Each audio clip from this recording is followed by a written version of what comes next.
దేవతలు, అసురులు సముద్ర మథనం చేస్తుండగా అమృతంతో పాటు అనేక దివ్య వస్తువులు బయలుదేరాయి. వాటిలో ఒకటి పద్మంపై కూర్చుని ప్రకాశవంతంగా వెలుగులు విరజిమ్ముతూ మహాలక్ష్మీదేవి అవతరించింది. సముద్ర మథనంలో అవతరించిన లక్ష్మీదేవి సకల లోకాధిపతి శ్రీమహావిష్ణువును తన జీవిత సహచరుడిగా ఎంచుకుంది. వైకుంఠంలో ఆదిశేషుపై విశ్రాంతి తీసుకుంటున్న శ్రీమహావిష్ణువు పాదసేవ చేస్తూ మహాలక్ష్మీదేవి ఆయనకు శాశ్వత సహచరిగా నిలిచింది. విష్ణువు ప్రతి అవతారంలో లక్ష్మీదేవి ఆయనతో పాటు అవతరిస్తుంది. రాముడిగా ఉన్నప్పుడు సీతగా, కృష్ణుడిగా ఉన్నప్పుడు రుక్మిణిగా. లక్ష్మీదేవి ఉన్నచోట సౌభాగ్యం, శాంతి, సంపద ఉంటుంది. కాని ఆమె సోదరి అలక్ష్మి ఉన్నచోట కలహాలు, దారిద్ర్యం నెలకొంటాయి.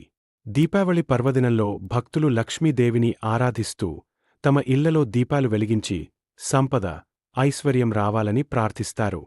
దక్షిణ భారతదేశంలో వరలక్ష్మీ వ్రతం ఘనంగా జరుపుకుంటారు. స్త్రీలు కుటుంబ శ్రేయస్సు, ఆయుష్షు, ఐశ్వర్యం కోసం ఈ వ్రతాన్ని ఆచరిస్తారు. ఏనుగు గజేంద్రుడు ప్రతిరోజూ సరస్సులోనుంచి తామర పువ్వు తెచ్చి పద్మాసనంలో కూర్చున్న శ్రీమహావిష్ణువుకి సమర్పించేవాడు. ఆయన పక్కన మహాలక్ష్మీదేవి ఎల్లప్పుడూ ఉండేది. ఒకరోజు గజేంద్రుడు నీటిలో పువ్వు తీయడానికి వెళ్ళినప్పుడు ఒక మహామొసలి అతని కాలిమీద పట్టుకుంది.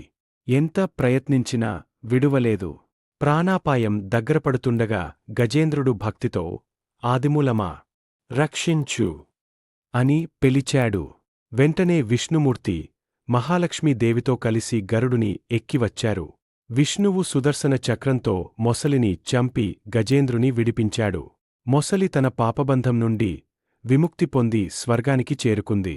మహాలక్ష్మి గజేంద్రుని దీవించి ఐశ్వర్యం, దీర్ఘాయుష్షు ప్రసాదించింది. భక్తుని నిజమైన పిలుపు ఎప్పుడూ వృథా కావదని ఈ కథ చెబుతుంది. ఒక పట్టణంలో రామయ్య అనే వాణిజ్యుడు ఉండేవాడు. అతను ఎవరినీ మోసం చేయకుండా నిజాయితీగా వ్యాపారం చేసేవాడు. పేదవారికి సహాయం చేయడమే అతని ఆనందం. కాలక్రమంలో రామయ్య వ్యాపారం తగ్గిపోయింది. ధనలేమి వచ్చినా అతను ధర్మం, నిజాయితీ వదలకుండా సహనంగా జీవించేవాడు. ఒక సాయంత్రం దుకాణం మూయబోతుండగా తామరపువ్వు చేతిలో పట్టుకున్న మహాలక్ష్మీదేవి ప్రకాశవంతమైన కాంతిలో ప్రత్యక్షమైంది. నీ నిజాయితీ నన్ను ఆకట్టుకుంది అని చెప్పి మహాలక్ష్మీదేవి రామయ్యను దీవించింది. ఆ దీవెనతో ఐశ్వర్యం అతని ఇంట్లో శాశ్వతంగా స్థిరపడింది. ఆ రోజు నుండి రామయ్య వ్యాపారం మళ్లీ వృద్ధి చెందింది. అతను సంపద పెరిగిన కొద్దీ మరింత పేదవారికి సహాయం చేస్తూ మహాలక్ష్మి కృపను పొందాడు. శ్రీకృష్ణుడి భార్య సత్యభామ తన సంపదపై, భక్తిపై గర్వపడేది.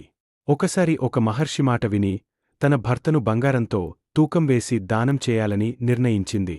పెద్ద తులాభారం పెట్టి ఒకవైపు శ్రీకృష్ణుడిని కూర్చోబెట్టింది. మరోవైపు తన దగ్గరున్న బంగారం, రత్నాలు వేసింది. ఎంత వేసినా తులం కదల్లేదు.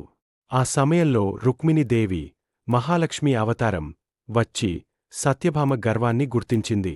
సంపద కంటే భక్తి బరువైనది అని అన్నది.